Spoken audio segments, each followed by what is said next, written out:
Bom, gente, devido a tudo que a gente já teve até agora, o nosso tempo de reflexão hoje vai ser um pouco mais curto. A gente vai encerrar bem no horário que a gente está acostumado a encerrar. Não se preocupe, se você já tem o seu compromisso marcado depois daqui, você vai sair no seu horário certinho, tá bom? A gente tem conversado sobre esse tema, a maratona da vida, um tema que tem sido elaborado a partir de uma metáfora, que é a metáfora dos Jogos Olímpicos e dessa prova tão importante, tão significativa e tão charmosa, que torna as Olimpíadas um evento ainda mais especial. A gente conheceu ao longo das últimas semanas a história do surgimento da maratona, que veio daquela disputa entre atenienses e persas, e uma história belíssima, que acaba ilustrando muito bem a trajetória da nossa própria vida, né? É exatamente por isso que a maratona tem sido usada como um paralelo para reflexão sobre a nossa vida, sobre os nossos desafios, sobre a importância de pensarmos estrategicamente na condução da nossa existência. Na primeira palestra nós conversamos sobre o senso de propósito. O senso de propósito. Assim como na maratona, quando um maratonista precisa ter o senso de propósito definido, o seu alvo, o seu objetivo definido, nós também precisamos nos definir dessa forma. E nós vimos, a partir de uma reflexão bíblica, que nós fomos criados por Deus para 3 objetivos, 3 goals, 3 alvos que não podem deixar de estar na nossa mira. Em primeiro lugar, fomos criados por Deus para nos relacionarmos com Ele, para o glorificarmos em tudo o que fazemos e para servirmos uns aos outros. Quando a gente dá vazão a isso, a nossa vida vai bem. A nossa vida passa a desfrutar daquilo para o qual nós fomos criados. Então a gente entra em consonância com o Senhor e entra em consonância com a gente mesmo. Depois nós conversamos sobre o poder de superação. E nós vimos que o poder de superação na vida requer disposição de abrir mão de desculpas variadas, coragem de enfrentar os nossos medos mais profundos e determinação de fazer tudo o que é necessário ser feito, para que então a gente vença os obstáculos, para que então a gente não pare quando as primeiras dificuldades nos atropelam no caminho. No terceiro domingo nós conversamos sobre o feeling espiritual e vimos que é necessário discernir em meio a uma maratona e também em meio à vida, das palavras inúteis e profanas que nos incentivam a uma vida escravizada pelas aparências, de palavras sábias e construtivas que nos incentivam a uma vida orientada por princípios divinos, por princípios de Deus. A nossa reflexão de hoje, a nossa breve reflexão é sobre o voto de integridade, o voto de integridade. Todo maratonista precisa ser íntegro. Se quer correr 42.195 metros, precisa ser íntegro na sua dieta alimentar. Ninguém se torna um maratonista comendo o que quer. Há muita restrição. Há muita alimentação que também passa a fazer parte do dia a dia de quem é um atleta desse nível. Todo maratonista também precisa ser íntegro no seu condicionamento físico. E não é simples. Se você deseja se exercitar, você sabe como é complicado. Para alguns de nós, mais complicado ainda. Viver numa academia, fazer musculação, se exercitar com regularidade. Todo maratonista precisa também ser íntegro na sua vida social. Não basta que um atleta se dedique durante os treinos e depois, na hora extra, na hora do lazer, na hora do social, ele esbanje com amigos, com o horário, com as bebidas. Isso faz com que um atleta tenha a sua trajetória comprometida. É também preciso ser íntegro na obediência tática. Quem entra numa maratona tem o seu planejamento, não pode ser tentado a correr mais rapidamente no começo, é preciso ser comedido, é preciso ter estratégia. E por último, todo maratonista precisa ser íntegro cumprindo o seu juramento, né? Com o seu cumprimento juramental. Não sei quantos de vocês tiveram a oportunidade de assistir a abertura dos Jogos Olímpicos e o juramento feito por um dos atletas brasileiros. Aquele juramento foi desenvolvido por Pierre de Coubertin em 1920 e ele foi utilizado pela primeira vez nos Jogos de Verão que aconteceram na Antuérpia. E esse juramento diz exatamente o seguinte: em nome de todos os competidores, prometo que participaremos nestes Jogos Olímpicos, respeitando e seguindo as regras que os regem, comprometendo-nos a um desporto sem dopagem e sem drogas, com o espírito verdadeiro do desportivismo, para a glória do desporto e honra das nossas equipes.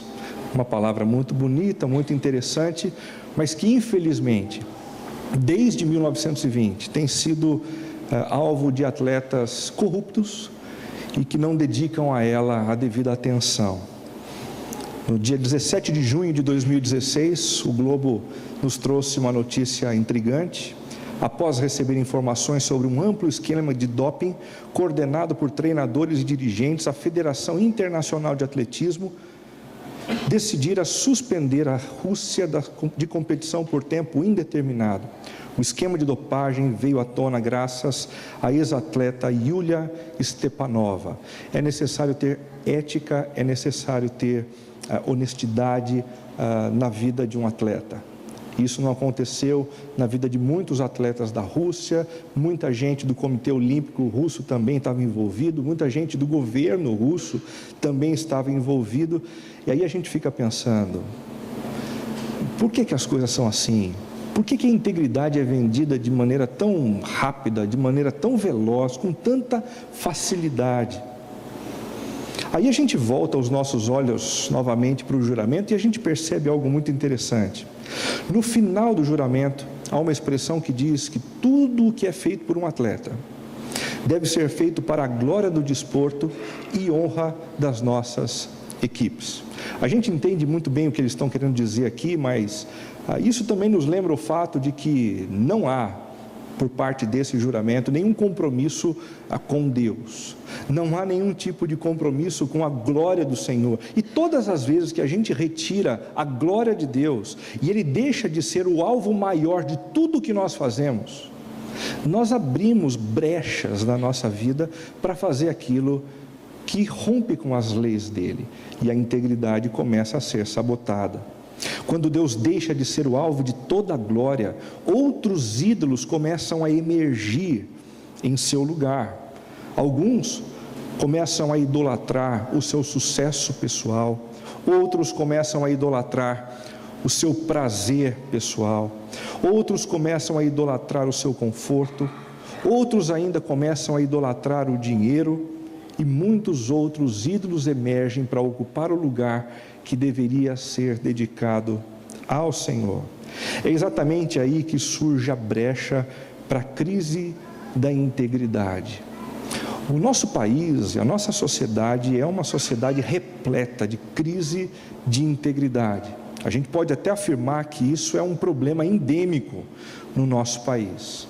Na macroesfera, isso pode ser caracterizado pela corrupção de políticos, empresários e homens de negócio sedentos por dinheiro e por poder. E a coisa está tão feia que na abertura dos Jogos Olímpicos, quando o presidente tomou nas mãos o microfone e disse duas palavras, as vaias já vieram rapidamente. Porque muitos de nós estamos descontentes, chateados com o que anda acontecendo. A falta de integridade tomou conta da vida política no país. A falta de integridade tomou conta da vida de muitos empresários do nosso país. E a coisa está ficando cada vez mais complicada. Mas na microesfera, essa mesma corrupção pode ser percebida de maneira profunda, caracterizada pela disposição da população em tirar vantagens ou resolver problemas de forma desonesta. É muito fácil a gente apontar o dedo para cima, bravo e chateado com o que anda acontecendo lá longe. Mas o nosso nível pessoal. Quantas não são as vezes em que a gente acaba abrindo mão da integridade? Quantas não são as vezes que a gente acaba abrindo mão da honestidade simplesmente para resolver um problema mais facilmente? Simplesmente para poder ganhar um pouco mais de dinheiro? Simplesmente para que o fisco não nos morda como ele morde outras pessoas? Isso também é um problema sistêmico no nosso país. À medida em que a gente vai se abrindo para essa desonestidade, para a falta de integridade, na macroesfera, as estruturas da cidade vão sendo corrompidas de tal forma que a integridade vai se tornando um valor inviável. Perceba, a gente vai abrindo mão da honestidade, a gente vai deixando de lado essa coisa de ser íntegro. E então as estruturas da cidade começam a se corromper de tal forma que uma pessoa que decide ser íntegra não consegue viver na estrutura. É mais ou menos o que acontece quando a gente pensa assim: eu acho que eu vou pensar em virar político. Todo mundo por perto já diz assim: quer saber de uma coisa? É o próximo. Não vai resistir, porque as estruturas estão tão corrompidas que vai ser difícil demais essa pessoa entrar lá e não fazer o jogo que todo mundo faz. E na microesfera, os habitantes da cidade tornam-se vítimas de sua própria nação, ou de sua própria criação. Injustiça, miséria, desigualdade, em outras palavras. A sensação que dá, gente, é que o monstro do qual a gente anda reclamando foi criado por nós. O monstro do qual a gente não tem orgulho, o monstro que nos persegue, que rouba a estabilidade financeira e econômica da gente, é um monstro que nós criamos. Nós mesmos, com os nossos pequenos deslizes, com as nossas pequenas concessões, que acabaram gerando uma estrutura comprometida, que nos oprime, que exclui e que faz o mal. É exatamente sobre isso que Jeremias capítulo 18 fala. Os capítulos 18 e 19 são capítulos interessantíssimos para mostrar como Deus está interessado em nos transformar. Porque se Deus deseja transformar as estruturas da cidade, Ele não consegue fazer a não ser através de nós. Nós somos a matéria-prima nas mãos do Senhor para que a diferença comece a acontecer. Versículo 1 diz assim: esta é a palavra que veio a Jeremias da parte do Senhor: vá à casa do oleiro e ali você ouvirá a minha mensagem. Então fui à casa do oleiro e o vi trabalhando com a roda, mas o vaso de barro que ele estava formando se estragou-se em suas mãos, e ele o refez, moldando um outro vaso com a sua vontade. Então o Senhor dirigiu-me a palavra: ó comunidade de Israel, será que não posso eu agir com vocês como fez o oleiro? Pergunta o Senhor. Como barro nas mãos do oleiro, assim são vocês nas minhas mãos, ó comunidade de Israel. Se em algum momento eu decretar que uma nação ou um reino seja arrancado, despedaçado e arruinado, e se essa nação que eu adverti converter-se da sua perversidade, então eu me arrependerei e não trarei sobre ela a desgraça que eu tinha planejado. E se noutra ocasião eu decretar que uma nação ou um reino seja edificado e plantado, e se ele fizer o que eu reprovo e não me obedecer, então eu me arrependerei do bem que eu pretendia fazer em favor dele. Agora, portanto, diga ao povo de Judá e aos habitantes de Jerusalém: assim diz o Senhor, estou preparando uma desgraça e fazendo um plano contra vocês. Por isso, converta-se cada um do seu mau procedimento e corrija a sua conduta e as suas ações. Mas eles responderão: não adianta, continuaremos com os nossos próprios planos, cada um de nós seguirá a rebeldia do seu coração mau. Então disseram: venham, façamos planos contra Jeremias, pois não cessará o ensino da lei pelo sacerdote, nem o conselho do sábio, nem a mensagem do profeta. Venham, façamos acusações contra ele, não ouçamos nada do que ele disser. Atende-me, ó Senhor. Ouve o que os meus acusadores estão dizendo. Acaso se paga o bem com o mal? Mas eles cavaram uma cova para mim. Lembra-te de que eu compareci diante de ti para interceder em favor deles, para que desviasses deles a tua ira. Capítulo 19. Assim diz o Senhor: vá comprar um vaso de barro de um oleiro, leve com você alguns líderes do povo e alguns sacerdotes, e vá em direção ao vale de Ben-Rinom, perto da entrada da porta dos cacos. Proclame ali as palavras que eu lhe disser. Depois quebre o vaso de barro diante dos homens que o acompanharam e diga-lhes: assim diz o Senhor dos Exércitos, assim como se quebra o vaso do oleiro, que não pode ser mais restaurado, quebrarei este povo e esta cidade, e os mortos em Tofete serão sepultados até que não haja mais lugar. Assim farei a este lugar e aos seus habitantes, declara o Senhor. Tornarei esta cidade como Tofete. As casas de Jerusalém e os palácios reais de Judá serão profanados como este lugar de Tofete. Todas as casas em cujos terrenos queimaram incenso a todos os corpos celestes e derramaram ofertas de bebida aos seus deuses estrangeiros. Jeremias voltou então de Tofete para onde o Senhor o mandara profetizar, e entrando no pátio do templo do Senhor, disse ao povo: assim diz o Senhor dos Exércitos, o Deus de Israel: ouçam, trarei sobre esta cidade, sobre todos os povoados ao redor, todas as desgraças contra eles anunciadas, porque se obstinaram e não quiseram obedecer às minhas palavras.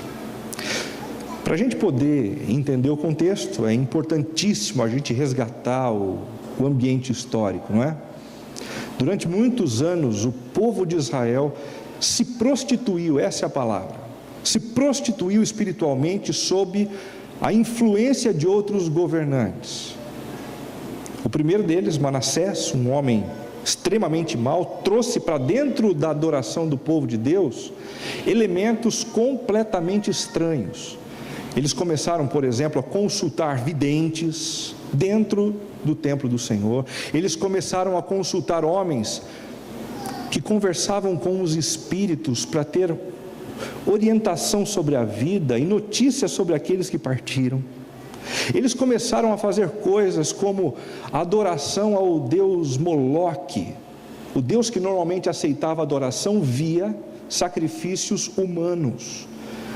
E o próprio Manassés, rei de Israel, sacrificou seu filho diante de todo mundo para mostrar: está tudo certo, é assim mesmo. A gente precisa se adaptar com a cultura religiosa que as pessoas ao nosso redor estão nos ensinando. No reinado de Josias, neto de Manassés, uma reforma necessária aconteceu e seu ponto de partida foi a purificação religiosa. Desde muito cedo, Josias disse: chega, basta, a gente não pode continuar vivendo dessa forma, porque nós estamos desagradando o Senhor. Josias tinha uma preocupação grande. A preocupação dele consistia no fato de que a gente não pode viver da forma como a gente quer, julgando que Deus não vai se importar. Eu não sei se você prestou atenção na leitura do texto que a gente acabou de fazer, mas o que fica claro no texto que a gente acabou de ler é que Ele se importa. E mais do que isso, Ele se importa com as coisas erradas que a gente se faz, e Ele tem preparado com um laço vermelho grande sofrimento, grande luta, grande pressão para cima daqueles que são os agentes dessa desonestidade, os agentes dessa falta de integridade. O azar é se esse presente for para mim, o azar é se esse presente for para você, porque daí a gente está roubado. Deus se preocupa sim. E Ele não está lá no céu, curtindo as nuvens, despreocupado com o que a gente faz aqui na terra. Jeremias, vai lá e conta para eles. Vai lá e conta para eles. Eu estou vendo, eu estou consciente e eu estou armando uma para acabar com essa palhaçada. Quando a gente pensa no nível macro, é ótimo, né? Que bom, vem mesmo, e começa pelo Brasil, Senhor. Começa lá por Brasília, começa dando esse presente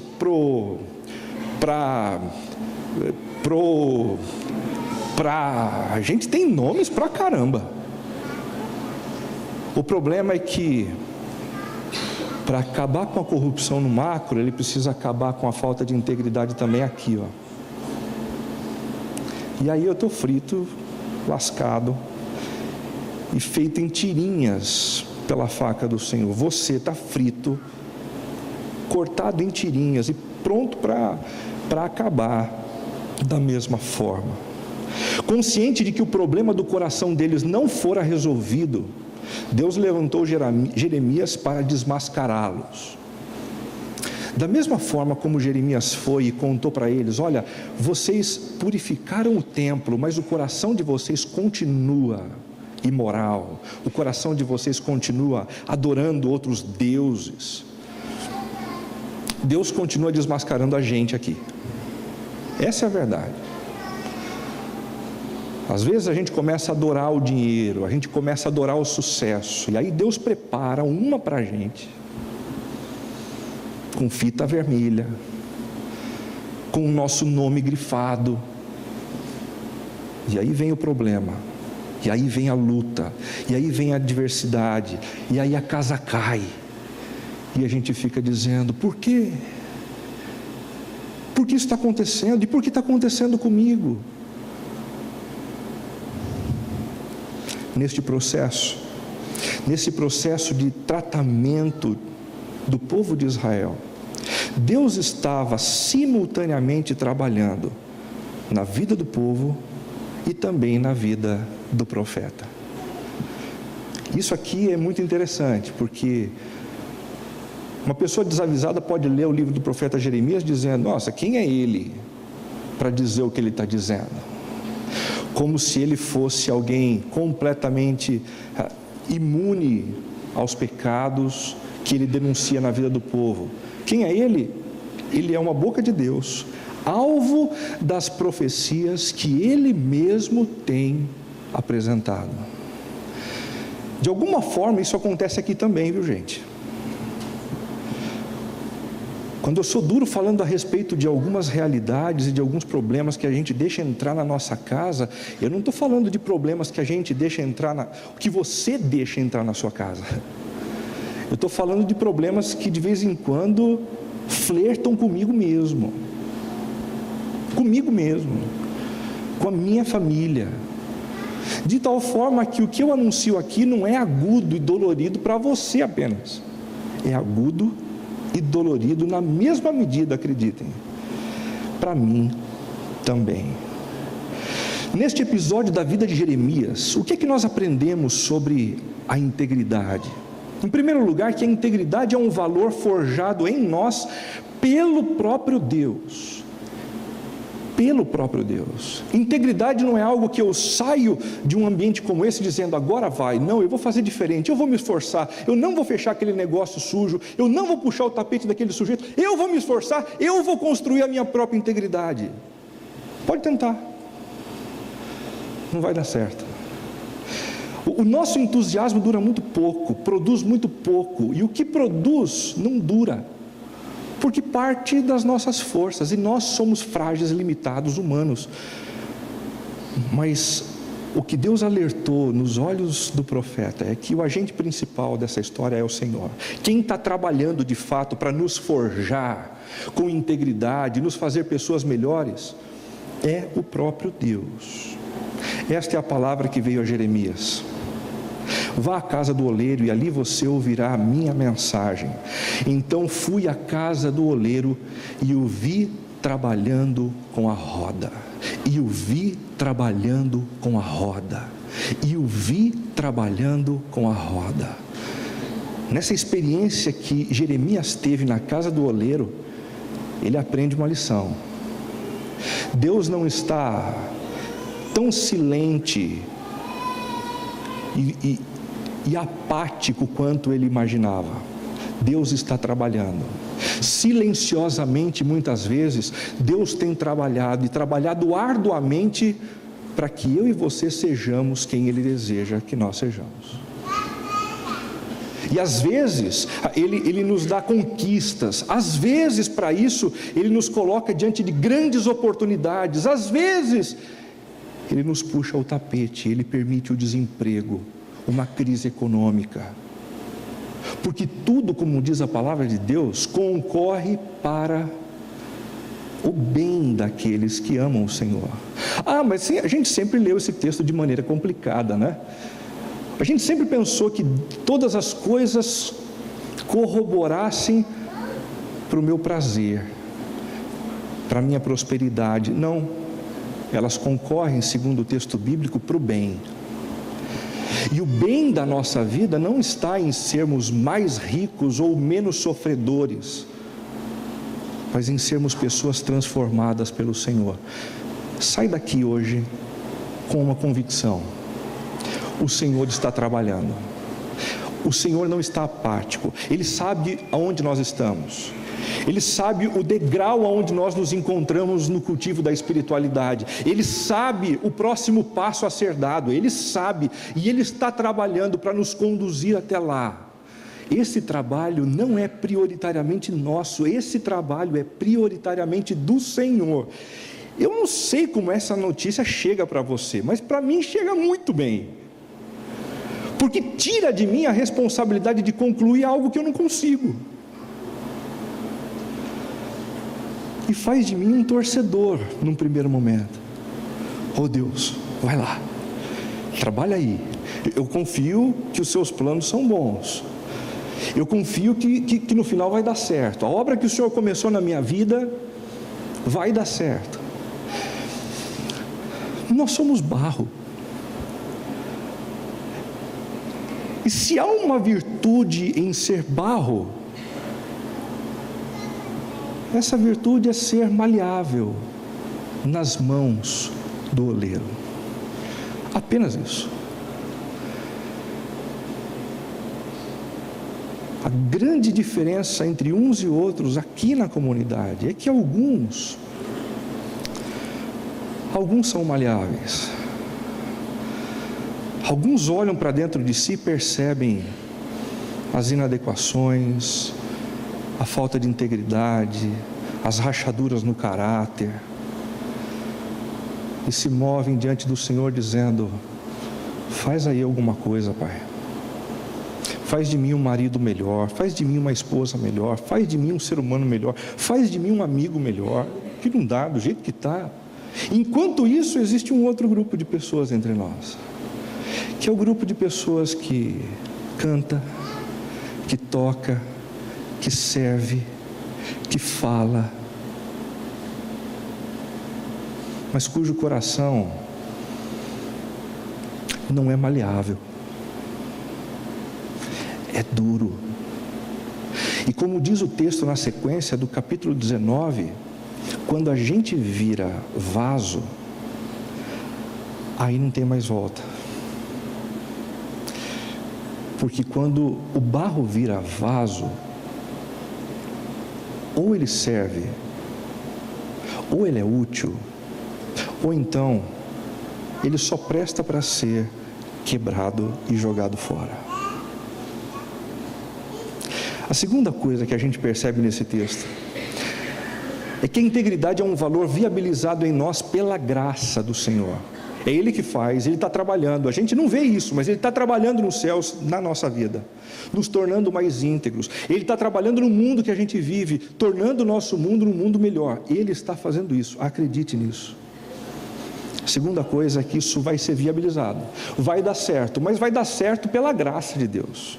Olha que interessante, mas o vaso de barro que ele estava formando se estragou em sua mão, e ele o refez moldando um outro vaso de acordo com a sua vontade. Às vezes a gente percebe que as coisas vão indo bem na nossa vida. A gente dá passos, a gente avança, a gente sobe um degrau. Às vezes a gente percebe que o que a gente está fazendo é estragando a gente mesmo. E essa sensação de entrar em contato com o nosso pior, com o nosso lado não transformado pelo Senhor, não é uma coisa muito simples, não. E é nessas horas que muita gente desiste, sabe? Dizendo assim, eu não vou tentar de novo. Eu não vou tentar porque eu já tentei inúmeras vezes e não vai dar certo. Deus não vai me aceitar de volta. Já teve essa sensação? Pois é. Aqui no texto, num determinado momento da história, o barro nas mãos do oleiro foi estragado. Mas nem por isso o barro foi jogado fora. O que acontece quando nós pecamos, quando nós pisamos na bola, mas estamos nas mãos do Senhor? Ele não desiste de nós. E Ele nos refaz de acordo com a sua vontade. O nome disso é graça. O nome disso é favor imerecido. É por isso que eu consigo subir aqui e falar para vocês. Eu não sou menos consciente do que vocês acerca das minhas limitações, dos meus problemas, do quanto eu sou frágil na tentativa de ser mais íntegro diante do Senhor. Eu não sou, acredite nisso.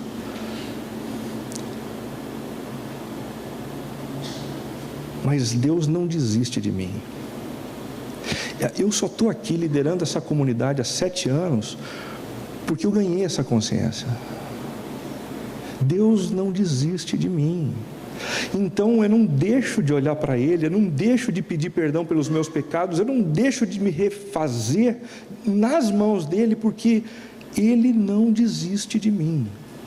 Se você, por conta de alguma coisa que aconteceu no seu passado, anda nutrindo no seu coração essa coisa de não vai dar mais jeito para mim, eu fui longe demais, a boa notícia para você é que, embora você tenha estragado nas mãos do Senhor, Ele ainda pode te refazer.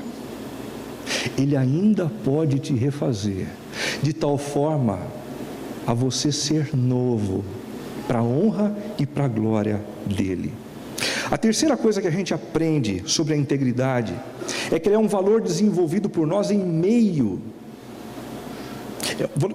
desenvolvido por nós mediante a conversão. Agora, portanto, diga ao povo de Judá e aos habitantes de Jerusalém: assim diz o Senhor, estou preparando uma desgraça e fazendo um plano contra vocês. Por isso, converta-se cada um do seu mau procedimento. O que a gente precisa para colaborar com esse processo que começa com Deus, que é viabilizado pela graça dEle, o que a gente precisa fazer diante disso? A gente precisa aceitar as repreensões do Senhor, o perdão do Senhor, oferecido na cruz do Calvário através do sacrifício de Cristo, e voltar atrás. O problema não é você ter se desviado, o problema é você não ter coragem para voltar de novo.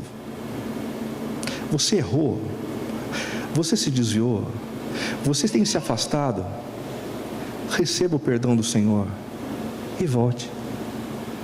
O que há de legal na espiritualidade cristã é que Deus não tem nenhum tipo de expectativa de lidar com pessoas que não saiam do centro da vontade dEle. Ele sabe que nós somos imperfeitos e Ele continua nos chamando: volta, volta, volta. Em terceiro lugar, o texto nos ensina que a integridade é um valor testado em meio às pressões da vida. Quando Jeremias começou a anunciar essa mensagem, algumas pessoas disseram: venha, façamos planos contra Jeremias, pois não cessará o ensino da lei pelo sacerdote, nem o conselho dos sábios, nem a mensagem do profeta. Venham, façamos acusações contra ele e não ouçamos nada do que ele disser. A nossa integridade é forjada pelo Senhor, é viabilizada pela graça, requer uma resposta nossa de conversão, e ao mesmo tempo, ela acontece em meio a um cenário de muita pressão. Tem gente que diz assim: mas com tanto problema, como é que eu vou ser íntegro? É exatamente nos cenários negativos e de pressão que a gente é testado, para ver o quanto a gente amadureceu, o quanto a gente está aguentando pancada na vida. E por último, que a integridade é um valor usado por Deus para expandir o seu reino. Assim diz o Senhor a Jeremias: vá comprar um vaso de barro de um oleiro, leve com você alguns líderes do povo, depois quebre o vaso de barro diante dos homens que o acompanharam e diga-lhes: assim diz o Senhor. 40 anos e Jeremias fazendo o mesmo trabalho, anunciando a necessidade de conversão, anunciando a necessidade de arrependimento. No meio desse processo todo, só teve a vida de uma pessoa que de fato teve o seu caráter moldado pelo Senhor, o de Jeremias. Ninguém do povo se converteu, ninguém do povo mudou a sua disposição de coração, mas Jeremias, o profeta, se tornou mais íntegro. Então ele se engaja na missão, e ele faz o que tem que fazer, ele diz o que precisa dizer, ainda que não seja bem quisto pelas pessoas, ainda que tenha que lidar com os problemas.